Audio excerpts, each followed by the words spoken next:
Hello everybody, welcome to my channel. Bigla akong nagising kasi nagtunog ang mga sirena. No choice, tumakbo ako palabas, nakabra. No choice, pagtakbo ko ng labas, hindi ako makapasok. Naiwan ko ang Mastercard ko para mabuksan ang room. Ihi na pa naman ako. Anyway, alamin natin kung ano ba ang nangyari, bakit biglang nagsirena.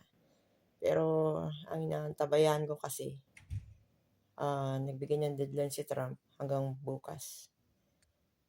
Kung kailan pa naman lilipat ako.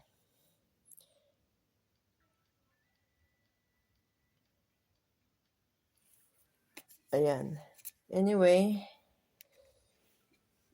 bago ko po ipagpatuloy yan, please click like, subscribe, and click the notification bell para patuloy nyo masubaybayan ang totoo naming buhay dito sa Israel.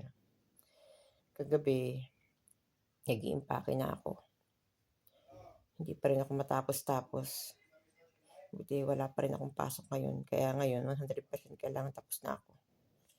Siguro 4 na box na yung lagay, yung pagkain, kaldero, doon ko ilalagay.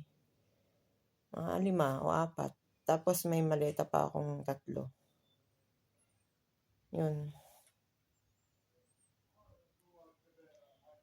Ang sabi ko sa aking mga house HR, sabi sa HR doon na diretso ako sa apartment. Hindi ko alam yung apartment doon. Dahil ko kasing gamit na dala. Kung kasya sa taxi to. Kasalanan nila yan. Bigyan nila ako ng sasakyang tama sa akin. Saan nila ako dinadala. Alam niyo yung racket na yan. Kitang-kita dito sa bintana ko yan eh. Hindi ko na kailangan silipin yan kay sa susunod na lang. Isang tunog lang eh. Maganda yung pag marami yun, maganda ko na ng video. Pang trending. O diba? Di man ako nade-trending eh. 8:20 tumunog yung racket. Nalimpungatan ako. Akala ko lang ng cellphone, yung mga tunog-tunog lang, practice lang. Totoo na pala.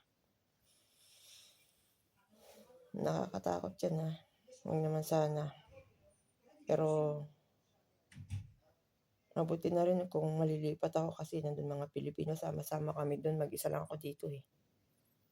Hindi kapag naglikas di papunta akong Sri Lanka. Mga Sri Lankan kasama ko dito. Kahit pa paano doon ang daming Pilipino. Sama-sama kami. Kadamay ako sa pagsisigawan. Okay, bye-bye. Thank you for watching.